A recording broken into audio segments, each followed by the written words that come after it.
ए जीजा तनी धीरही डाली रंगवा लहंगवा लाल हो जाई।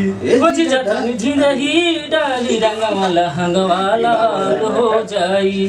हाँ कि पहला बेरी साली आइलू ससुरारी, अरे भागेलू दूर न करेलू खातिरदारी।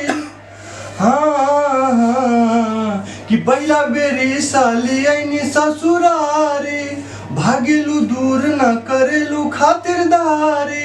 हैला महार जीजा जानी घर बर, अब ऐसे तलागे बवाल हो जाई।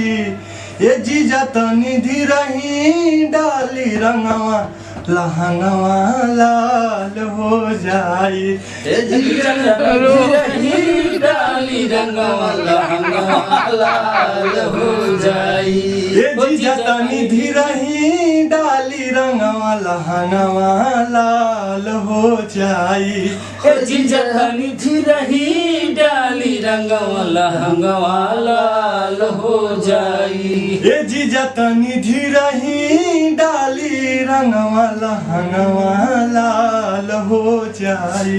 ओ जीजा तनी धीरही डाली रंगवा लहंगवा लाल हो जाई।